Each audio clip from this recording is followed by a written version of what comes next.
What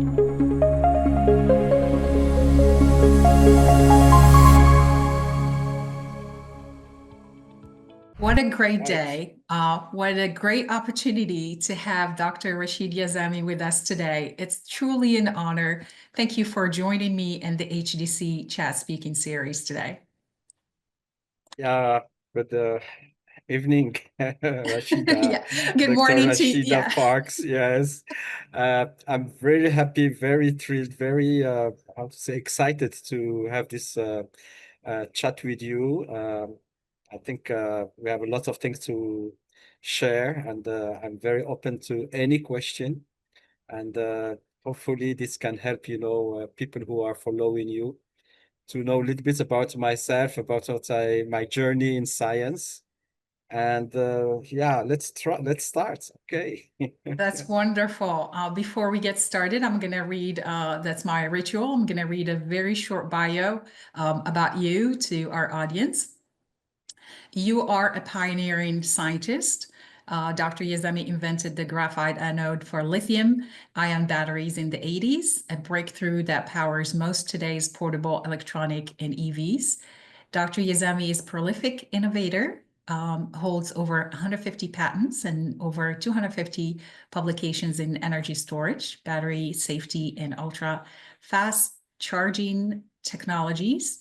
He's the recipient of numerous prestigious awards recognizing his breakthrough. And I think I was doing some Googling and I found that you just received at least 2 this year, awards and patents. We can talk about those a little bit later.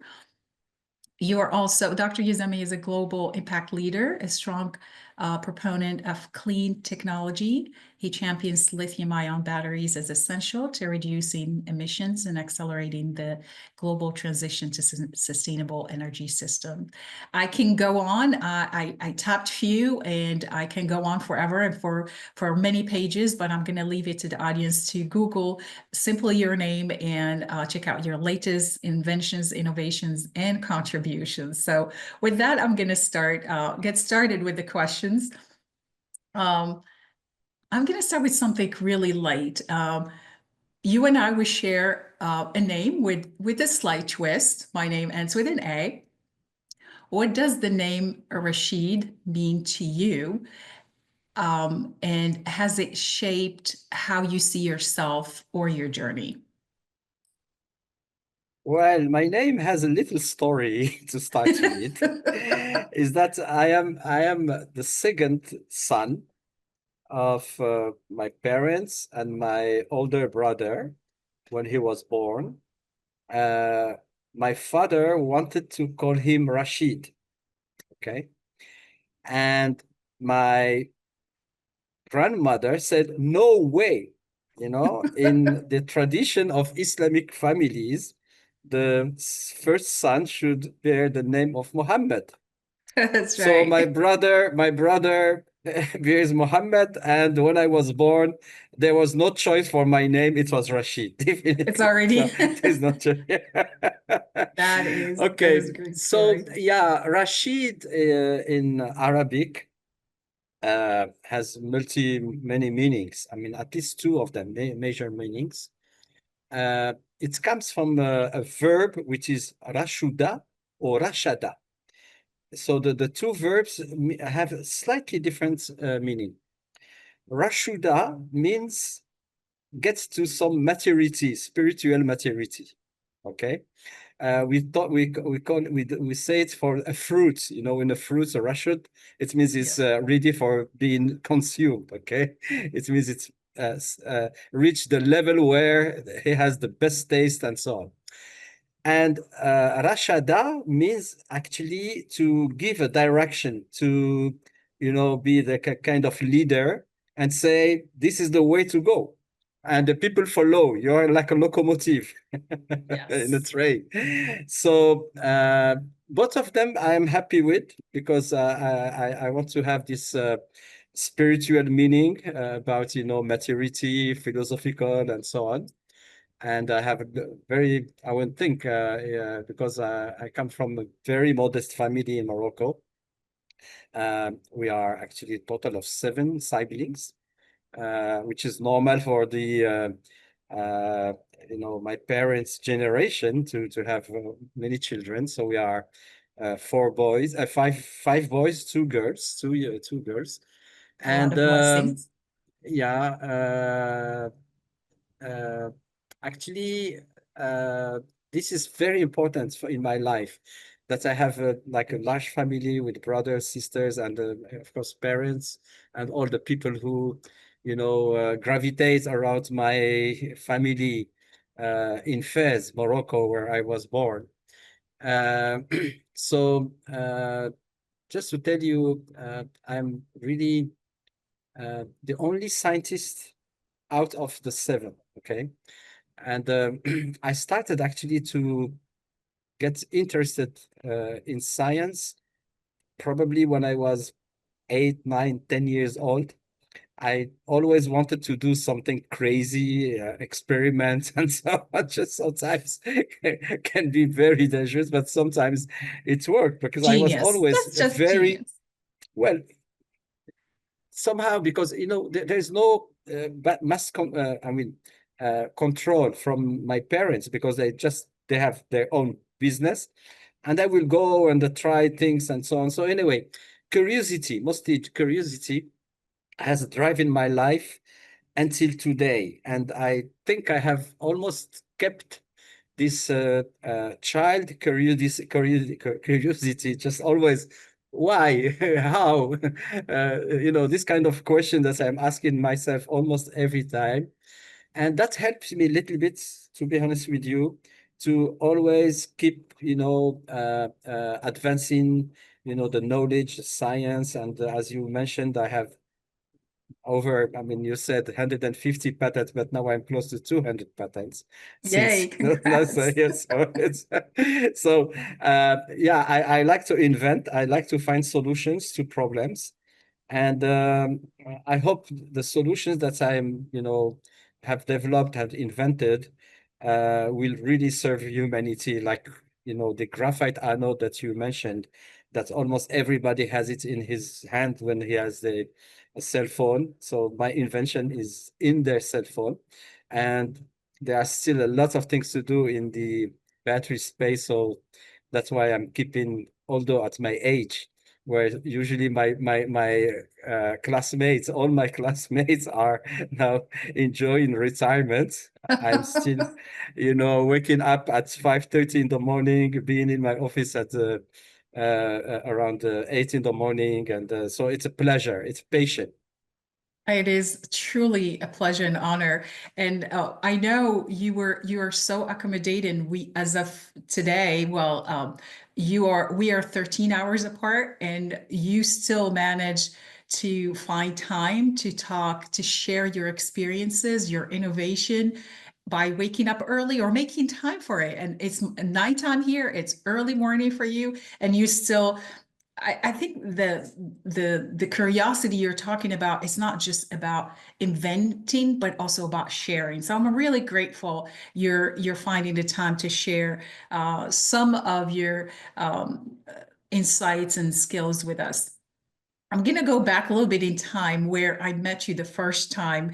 Um, and I was doing my Fulbright in Morocco and researching AI and healthcare.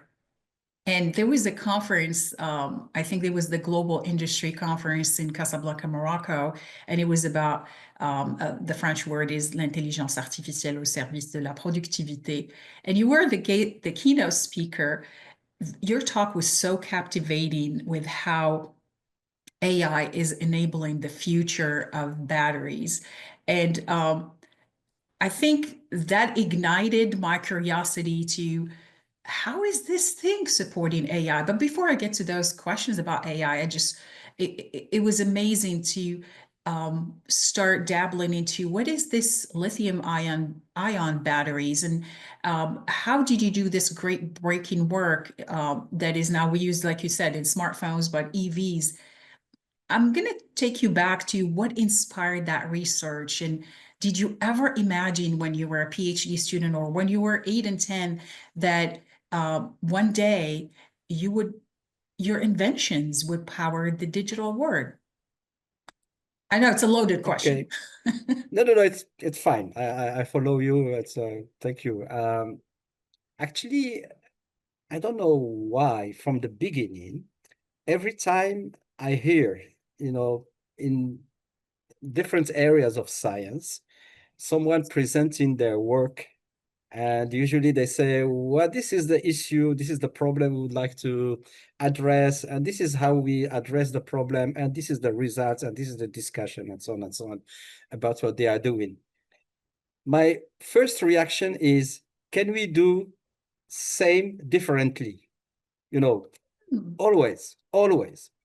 And actually, with these logics, I worked on the graphite anode, which actually was outside, the research project that was, submitted to me or proposed to me by my professor when I was 26 years old. Because the purpose, the project was about the positive electrode, which we call the cathode. And I started with the anode. It's like they ask you to go to do an expedition in the North, pole, and you go to the South Pole. There's totally different directions in science. So it's out of curiosity. I of course informed my professor that I would like, just out of when I have some spare time outside my project, to do something different. He said, "Oh, okay, no problem. As long as you are doing your job, no problem." And because I did something that is very different from what has been done in the late 70s, early 80s, that brought me to the discovery of the graphite anode, which was something absolutely unexpected. This is the beauty of science. You think you are going somewhere, and your research takes you to another discoveries, and you say, wow, this is really number one, unexpected. Nobody has done it before. It's innovative. And of course, at that time, the purpose, I'm talking about the late 70s, early 80s, the purpose was not at the beginning to discover an anode or the negative pole of the battery. It was just to address a very scientific question about, is it possible to incorporate lithium into graphite? Very simple question. You have graphite, you have lithium, two different elements. Can they combine? Okay. And many people tried to combine them, and it was not successful. In a battery, for a battery application. And then when it's not successful, either you abandon, you say, okay, it's impossible. No way. Many people smarter than I, they tried, they didn't succeed. Or the other way is to say, why is it impossible? What happens, And then when you understand the reason why the graphite lithium system could not be used in the 70s as the alternative anode for a rechargeable lithium battery, I did what I have to do, is to prevent the cause of non-functioning of the lithium graphite anode, and I solved the problem. This is how it works. And then my first communication about this was in France. We had a regular science meetings, it's the French group on material science. We met in Paris and just said, oh, you can put lithium into graphite in a battery, and it works very well. I didn't think at all about anode, not at all. And then only when I come back to my lab in Grenoble, I said, oh, you can combine lithium into graphite. How about if I take lithium outside graphite? And I did the experiment to show if it is possible to extract lithium from the graphite, and it worked. So when you have a reaction where lithium combined with graphite, and the graphite can, give back the lithium, wow, this is an anode. This is exactly what you want. It's a reversible reaction, one way, the other way. And then we thought about, the anode, and we filed the patent. I mean, application, not a, I filed an application for the anode, and unfortunately, for a long, long story, the French people at that time, some companies, they just destroyed the idea. They said, this is going nowhere. It has no industrial application. So we renounced the patent, which would have brought at least maybe maybe $5 billion, no more than $500 billion to France since, but anyway, it's a long story. We were not able to file a patent, and fortunately, science community has very good memory. They remember that the first person who presented about the graphite lithium anode was a name Rachid Yazami, together with his professor, Philippe Touzin, in an international meeting, the first international meeting on lithium batteries in Rome in 1982. That was a historical time. Unfortunately, my professor told me, oh, my English is very poor. Rachid, why don't you go and present? So I presented. I was a little bit like shaking and very nervous. And fortunately, the chairman of the session said, don't worry, Rachid. You say what you want. If there are questions you don't understand, I will translate to French, and you can answer in French, and I will translate to English. So anyway, just to tell you how it's happened, it's out of like doing something outside what common people do. And it's always my life. I go to any meetings, I listen to people. They come with very smart ideas, smart ideas about how to, address one of the issue in science. And you ask myself, is there any other way? That's a very simple question. And when you think like this, sometimes, you have some, you say, why don't I try this instead of this, and so on. So many of my patents really come from this idea that it's good what I hear from scientists, but there's always another way. There's another path which could be easier, maybe simpler, maybe more efficient, and so on. And why don't we try? You're combining so much. As you're talking, there's so much passion, but there's also so much curiosity. And just like you talked about the lithium with the graphite combined together, when I look at you and I listen to you, I hear passion and curiosity. See, I found this is my patent right here about talking about you. It's amazing. How we can advance science by embracing a mindset that is always curious and wondering why, what if not, and how about a different path. I'm going to transition a bit to healthcare, which is the focus of this podcast, which is the convergence of technology or digital innovation in healthcare. And as you know, the world is transitioning now to digital and mobile healthcare, where reliable and safe energy storage is critical, is mission critical.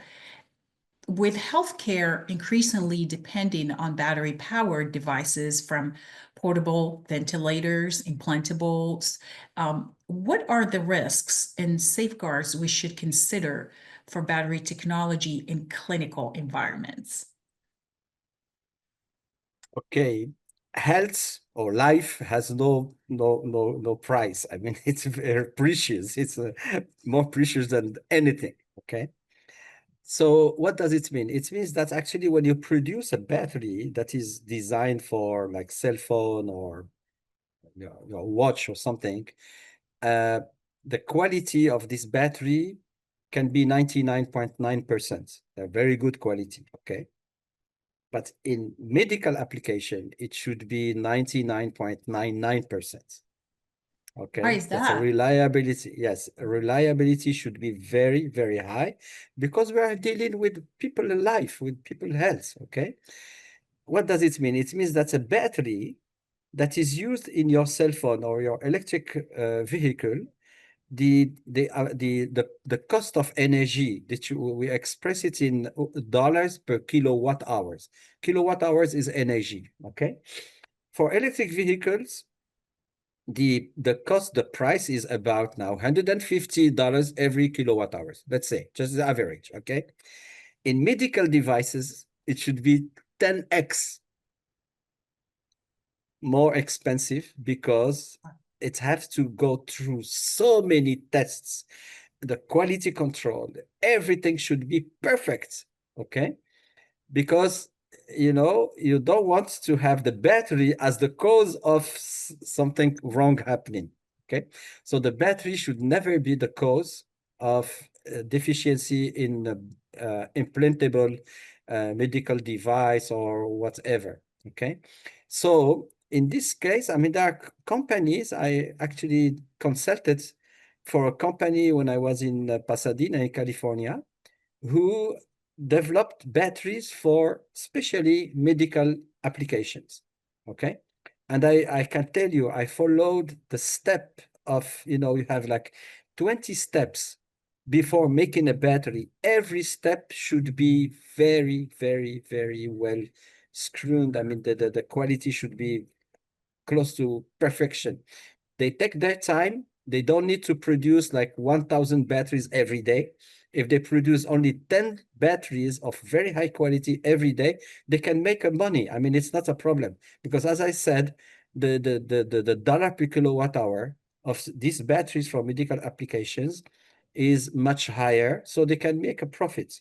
Okay, now what happens since I left California in 2010 until now, and especially the last, I would say, 5, 6 years, it's the emergence of the artificial intelligence. Okay, artificial intelligence is a system that helps us, predict, and it can be faster than our brain, and it can do analysis that we cannot do, and so on and so on. But however, the algorithms that we are using for artificial intelligence are human brain, coming from human brain.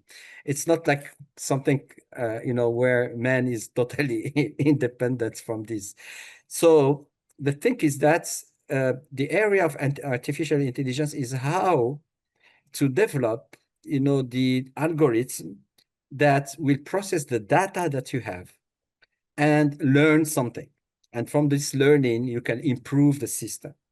And it's like a loop, Every time you charge a battery, because a battery has to be charged, discharged many tens, hundreds, sometimes thousands of times. And every time you are learning something.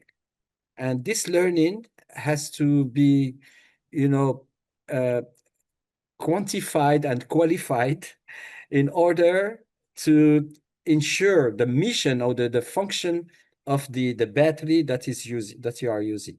And this is what we are doing here in Singapore.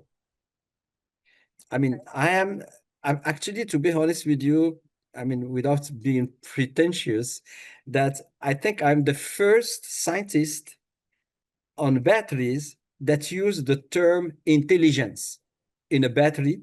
That was back to 2009. In 2009, my company KVI, I call it the Battery Intelligence Company. At that time, already, I realized that we have to add something from our brain, from all, the progress of, IT and the programming and coding and so on, to, get the battery safer, get battery last longer, and lots of things like fast charging and something like that. So this is what we are currently doing today. And most of my patents, recent patent, the last 5 years, have to do with artificial intelligence. I'm trying to absorb all that before I move on to the next question. Anyway, I thought, I mean, yeah. I'm sorry, go ahead. Yeah, I mean, again, I mean, I'm today in Singapore, I have no activity relating to medical, applications. When I was in California, yes, I consulted for a company who did, developed batteries and devices for implantable, things for the body, like insulin injection, or, control of the pressure, the blood pressure, the heart, everything related to, the health. But everything we are learning now for other applications like electric vehicles and maybe mobile electronics, energy storage, and everything that's where batteries will be used, the improvement that we are doing now will necessarily be used in the medical applications one day. So Great this is addition. I'm when I try to improve the performance of batteries, I'm not thinking about specific application. It is global. Okay, so every time a battery can be safe, can last longer, can be environmentally friendly. If at the end of life of the battery we can recycle and so on and so on, this is all very good for the battery space for battery applications.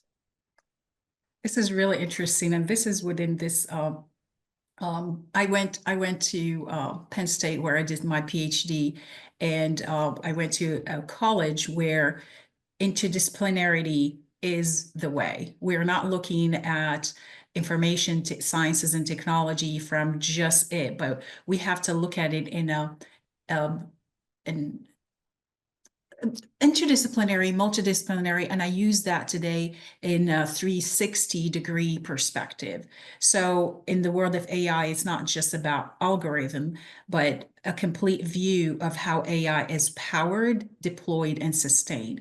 And from hearing you today is that powering part where you come into place and making sure that whether it's in healthcare or any other industries, we're able to operate through that future battery system, helping data centers run more sustainably, and what role do they play in the AI revolution, in your opinion? Well, um, data centers are very energy hungry and Yes. consumption huge. And of course, we don't want to have the system interrupted because, it should be 24 hours, seven days a week and all the year long. Um, of course, the trends now, because of the emergence of artificial intelligence, is that the need for energy to, power all these data centers is going exponentially. Okay, and maybe the one day we will find ourselves that this, amount of energy cannot be provided easily, and then the cost of energy will be going higher and higher. So there are solutions, probably a combination of what we call sustainable energy, clean energy from solar, wind, and the waves, and name it. I mean, all the natural energy that is available, except that those energies are intermittent. It's not like sun is only during the day, okay? Wind is only when the wind is blowing. So, but between the uh, the energy uh, production, when the system generates energy, and the energy consumption in data center, for instance, you can have something in between, which is energy storage. So you can rely on, if you dimension the size of the battery system to the energy need for, this is something that you can do quite easily, because the experience, I mean, for like electric vehicles, charging stations, they want to be more and more, disconnected from the grid, which means that you don't rely on the grid to power your car. And it means that you can have a system that generates energy from solar, wind, and so on, store it, keep it like this, and if you need, for some reasons, extra energy, you can just add this energy storage system to the grid, so you can combine the two at the same time for having the best efficiency of the system. And if something happens, like what's happened about 2 weeks ago in Spain, I think you followed that there was a shutdown in Spain, and there was a terrible situation in hospitals, in many areas where electric energy is so important. It was a panic in Spain, That's and right. it affected also Portugal, Morocco, other places. So these kind of things happen for some reasons. And I think if we focus more and more on having this intermediary energy storage system built, that can provide, the supplements of energy when there is a problem with the grid, that would be very, very, very good. Not only to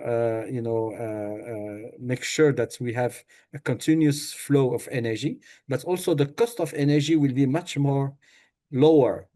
The dollar per kilowatt hour will be much lower, because a battery, under some conditions, can last for 10 years, 15 years, okay? Especially in stationary application. In electric cars, it's different, because electric car, temperature may be different, acceleration, the way how people are driving can affect the life of the battery. But if you are using a stationary battery in a system that is not moving, and you have a lot of control on the battery, operation, the battery can last, 10,000 cycles.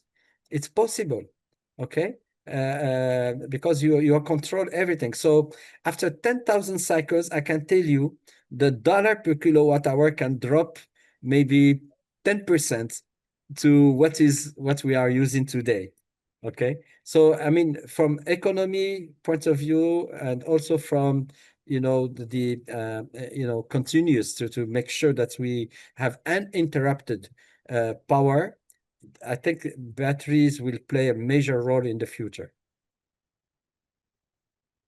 Again, I pause as you're talking about field that is so overpowering to my knowledge, in enriching so much that the little that I know about sustainability and battery consumption and recharging. I'm going to shift it, and everything that you say, even though it's not specific to healthcare, I'm going to try every time to shift it to healthcare, and talk about smart hospitals, AI diagnostic, real-time monitoring, as we're expanding all that. And in light of what you just said, what role do you think intelligent batteries, which you used back in 2009, what do you think intelligent batteries and predictive energy management will play in the future of healthcare delivery, where we need more precise uninterrupted energy to be able to handle all the um, to handle the care of you and I and every other patient? Okay. I mean, um, when I'm talking about healthcare, the first thought for me is like these guys who live in very remote areas in the Atlas Mountains in Morocco, and they don't have access to the grid, the electric grid, I and hear they you. need they need the drugs, and the drugs should be kept in a refrigerator. How can do they that? Okay, so this is the end user in the extreme conditions. I mean, there are many people in Morocco, maybe millions of people, who may not be for them easy to access to the electric power coming from the grid. So for those, but they have sun, they have wind, okay? So I think one of probably the future is to have this very small, units of energy, which is associated with small village, or maybe 10 houses, 20 houses. And you have in the central part of the city, which we already did actually in Morocco. We put some solar panels, and this is for pumping water in a mosque. so people can, clean their hands and so on. So we bring the water from like 50 meters below and using solar energy, and the basin is always full now with water. So these kind of things can be applied also to, of course, preserving drugs, when they need low temperatures, or, keeping storage in some specific conditions. Now, at another scale, maybe in a small uh, medical stations, not necessarily big hospital, but in small cities like 1,000, 2,000 people, they don't need to have a big hospital, but there they need to have continuous 24 hours access to, electric power. This is also another area where, again, if we can have, we can dimension the size of the battery storage system and to ensure this. To me, the beauty, I mean, the interesting thing about batteries, it's scalable. It's scalable.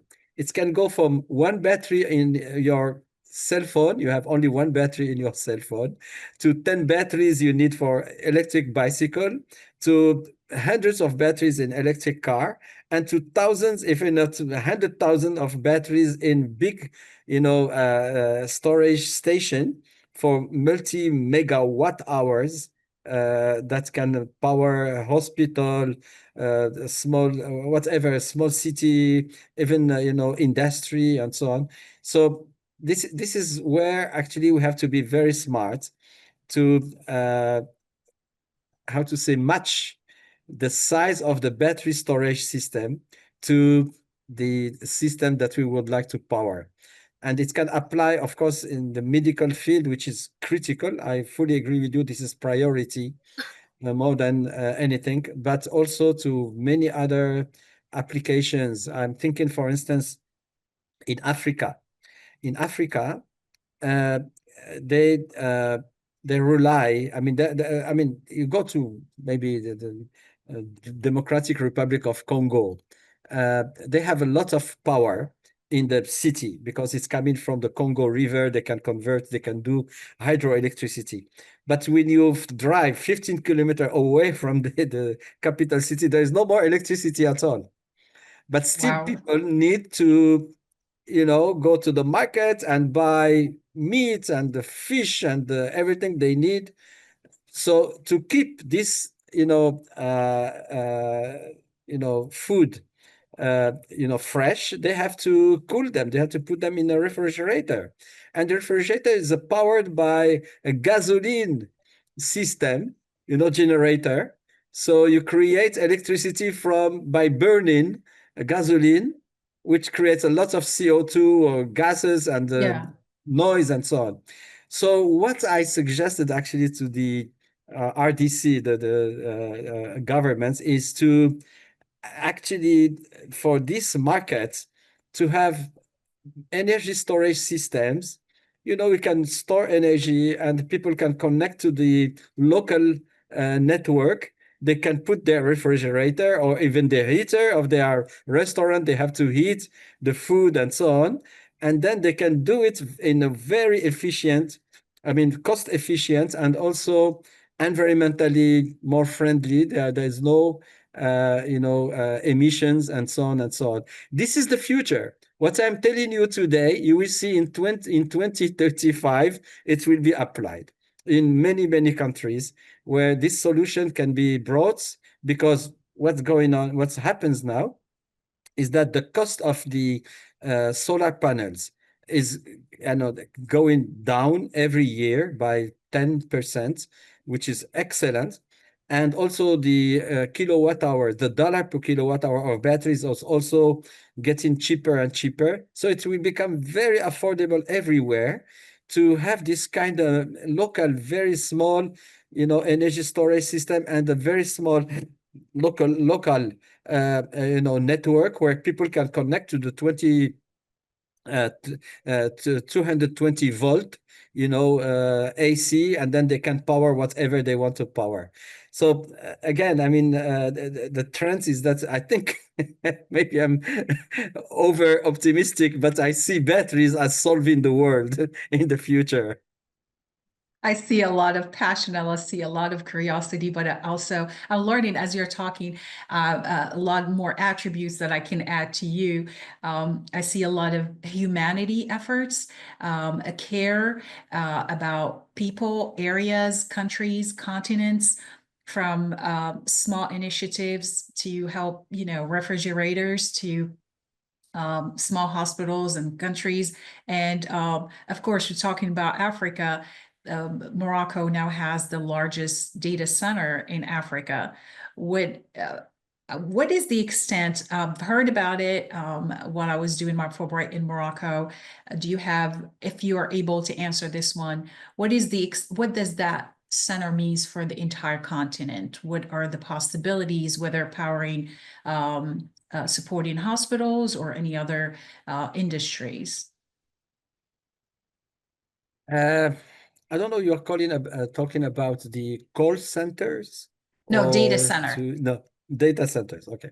Yes. So yeah, If I get that right, I may have not got it right, so I apologize for well, that. okay. I mean, I know there are many call centers in Morocco for companies like insurance companies, health companies in Europe and so on, and they're Oh, I providing think I meant the services. data Yeah, center for like data center. an But AI also data even center. yeah, yeah.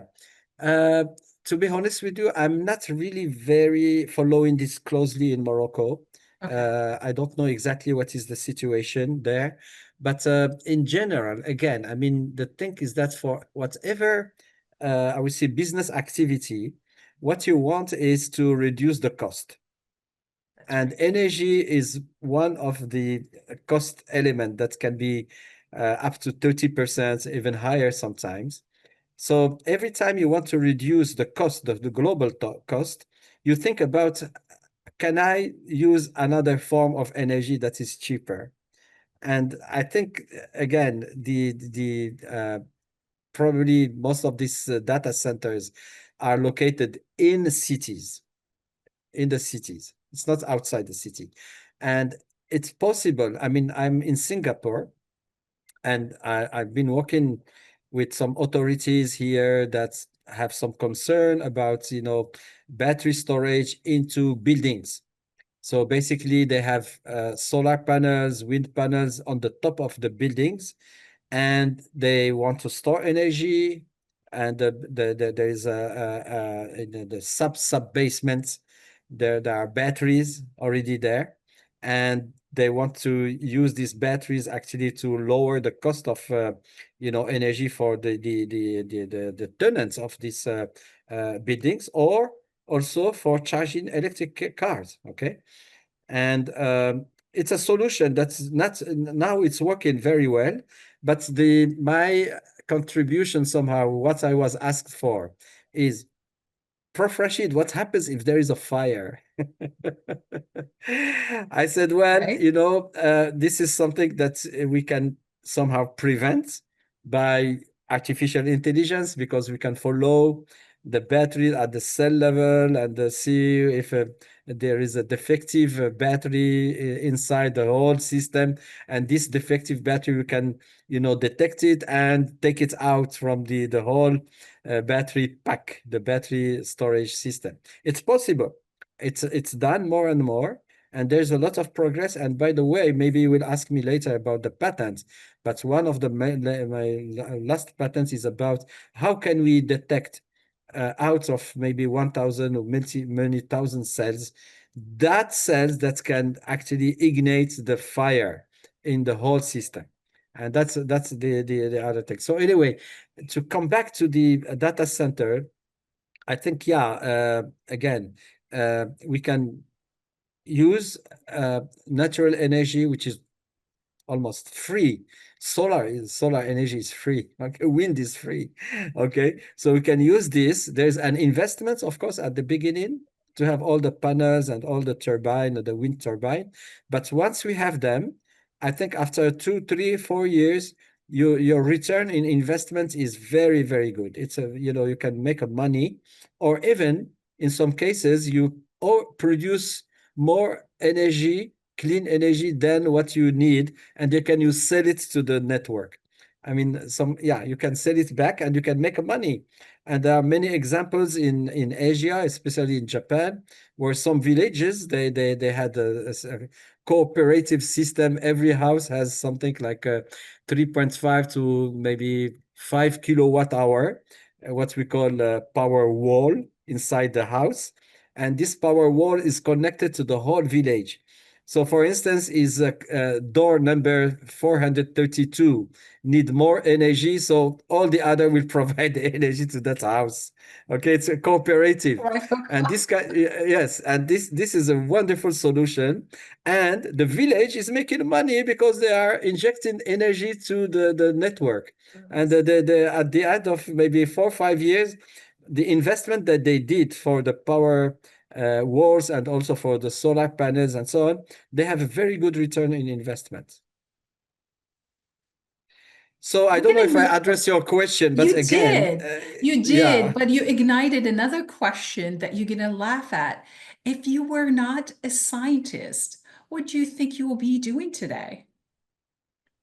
I had to ask that question myself. Well, you are absolutely right. Ask any question. And, to tell you the story, when I was 16 years old, I was at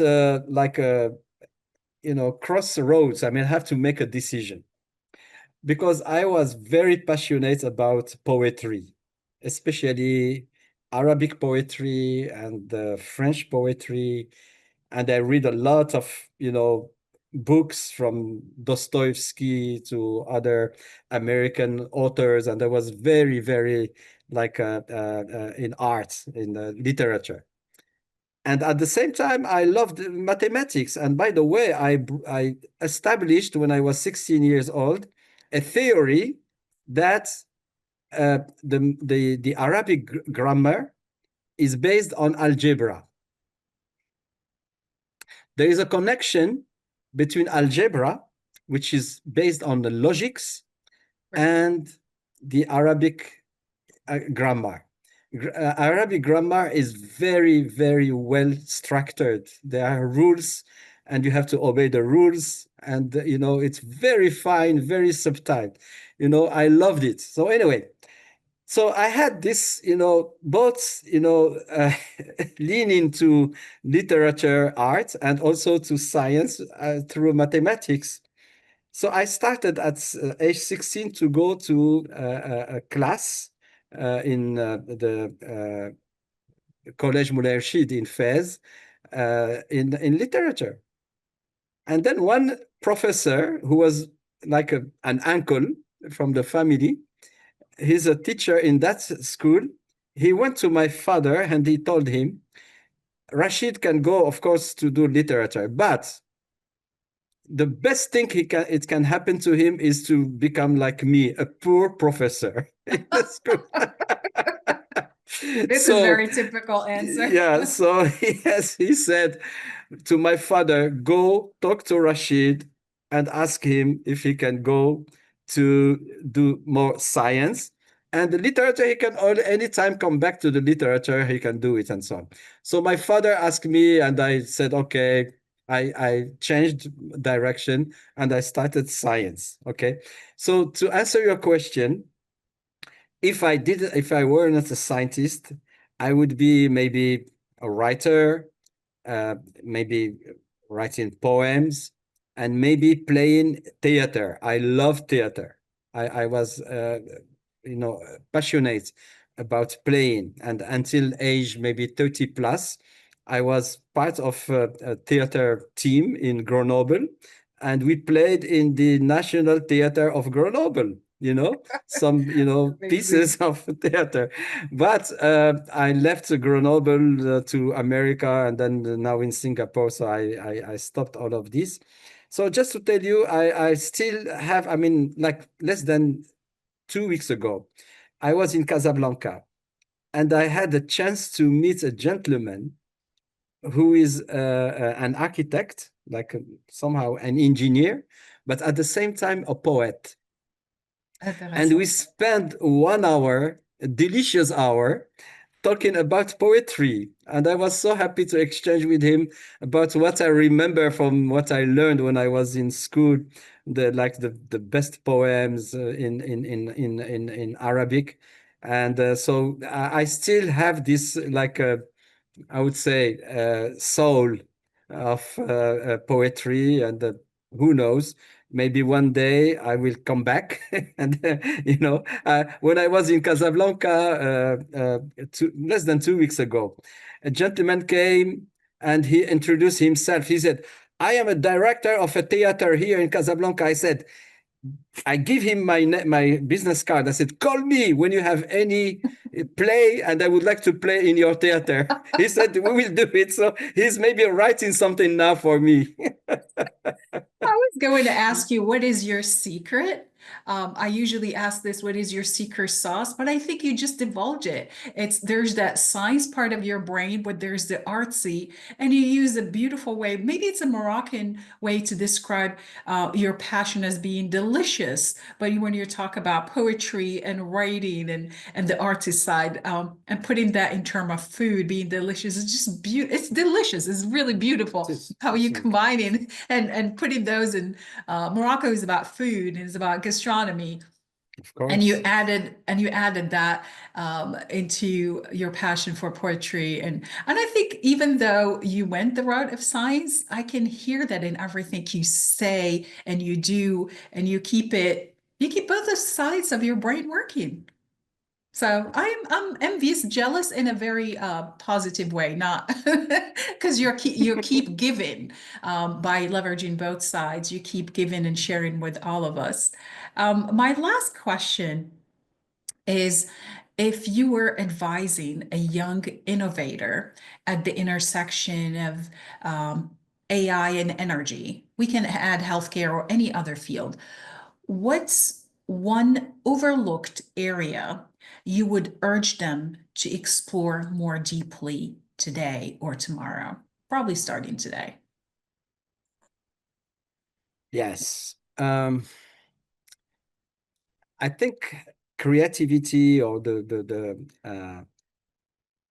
if you have a tendency to think differently and want to invent things, start at age maybe 5, 6, 7, very early.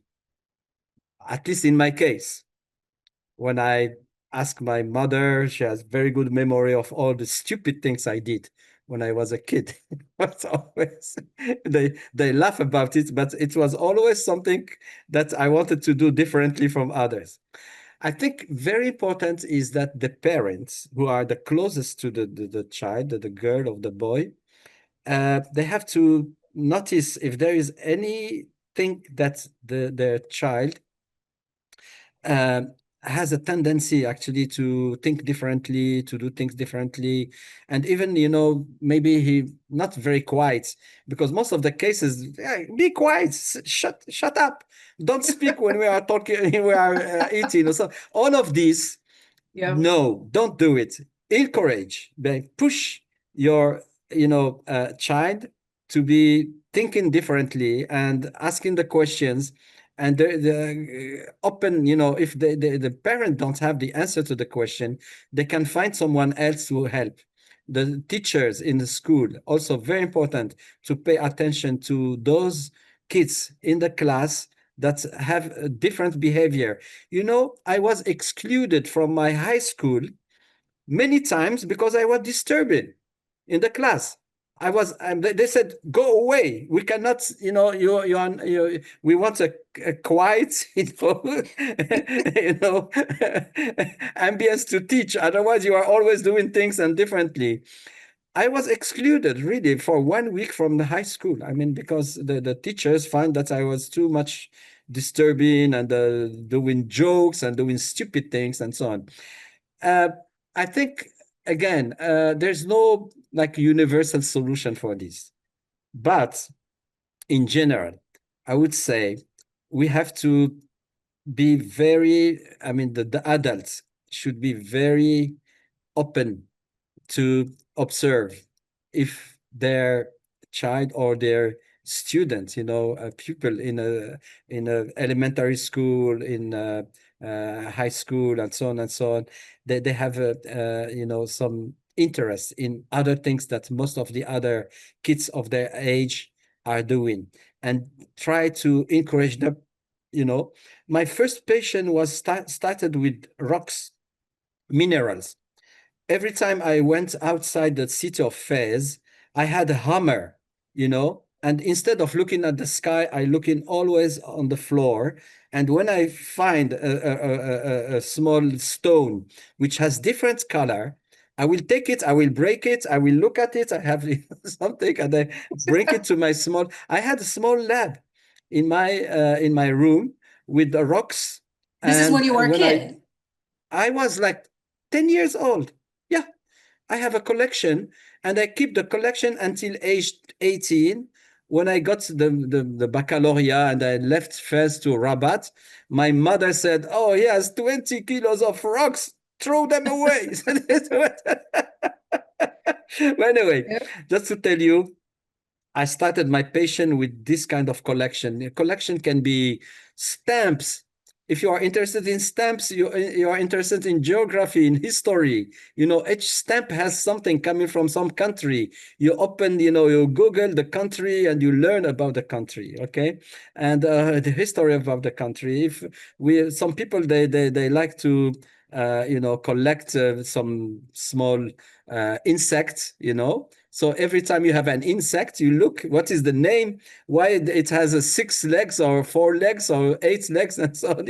You learn by doing this, and this is part of your culture because this is important. So anyway, I mean, also reading. I would say what helped me very much is that in the old city of Fez, there was two culture centers, French culture centers. One in the modern city, we call it La Ville Nouvelle, and the other in the Medina of Fez. And sometimes, I mean, every weekend, I would go there. And fortunately, they have all the magazines of science, Science et Vie, Science et Avenir, Recherche, all of this. And I just open, I read, and so, I was when there is something with space, they say, okay, one astronaut, he has done this and this. I said, oh my gosh, I would like to be with him. If I can observe the Earth from like 100 kilometers above, that would be fantastic. So all of this, it's opening the eyes, and also curiosity, and also learning. It's a learning. Anyway, I mean, I don't know what to say because everyone has different, thinking, way of thinking. But at least when I was invited to an event in Casablanca about 2 weeks ago, and what I said to people, I am sure in Morocco there are thousands of Rachid Yazami. Thousands. I'm sure there are. And every time we are learning, a team of young people have won an international award in artificial intelligence, in robotics, in chemistry, in many areas.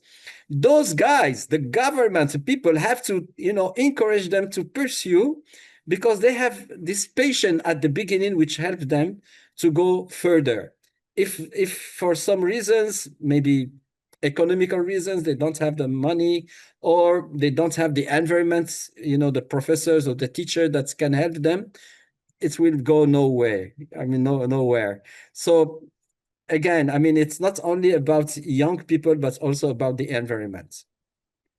I absolutely agree. And you brought me back to my childhood as well. I had, yes, I was focusing on the science and everything, but I had passion for it. Everybody to asking me now why you're into data, into the AI. And I try to look back, just like what you did with your parents. And at early age, by the time I finished high school, I spoke 5 languages. Every time I asked my parents, okay, well, we grew up speaking fluently French and Arabic. And then English started, it piqued my curiosity. And I told my dad, we're middle class family, but I said, there is the American Language Center. I need to go there. So he started paying for that. And then he didn't know that within less than a year, well, there is an Italian center right close by, and I really love to learn Italian. So I got into that. And then by the age of 17, I'm also involved with Spanish. So that passion or that nurturing environment allowed me to be who I am today. So it started with parents, but also later on advisors, mentors that gave us the opportunity. Sometimes it's financial, but sometimes it's just that push. Yes, you can do it. Rachida, you can. It's not your idea. It's not worthy of anything, but yes, it is. Let's look at it. Why not? So those opportunities are instilled with who we are today. And this is probably how I started the HDC podcast. Is like I am not you, but this is my small way of sharing knowledge and inviting grandiose people like you who say yes, and I don't know why, just for the sake of sharing and giving an opportunity to others if they cannot be mentored by you, but at least hear your insights, whether science or words of encouragements. This has been fantastic. I know I abused your time. I said 45 minutes, and but I'm gonna close with one question that I've been talking about as you were sharing your insights. You talked a lot about your inventions in recharging batteries, finding the best way. But as we wrap up today, how do you personally recharge your own intellectual battery? You're Well, making my day. You're smiling. So thank you so much. Actually, I want to keep a kind of balance between intellectual activity, which is natural, and also physical activity. Every day I do bike. I bike for about 25 minutes every morning. I try to have a healthy food, and also as part of my curiosity, traveling, going to places. So I travel a lot, and over every time I go to a different country, I try to see what is interesting to learn about the country. I was in Russia about less than a month ago. I am going to Kazakhstan probably in the next 2 months, to Dubai, of course, Morocco, maybe Africa. So anyway, this is a balance. This is a life balance where you actually how to say, nature your curiosity to people, because most important for me is to meet people like you, people everywhere. And the wonderful thing about what I learned is that every nation, every culture, they like scientists, they like inventors. And everywhere I go, China, go to uh, Asia, every country, in Vietnam, you cannot imagine the honor they give me. I mean, in Russia, I was, overwhelmed with the love and the all the I that was my first visit to Russia, and I was so surprised to see people knowing me, which I don't know them before. And because of, they recognize that what I have been doing during my career is helpful, not only for a specific country, but for humanity. So this is what somehow motivates me every day when I wake up, and my batteries is always fully charged. I think with that, we're going to end this session. And I thank you Thank so you. much for making time to meet with me and the HGC Chess series audience. Thanks again. Thank you, Rachida. Have a good evening. Disclaimer.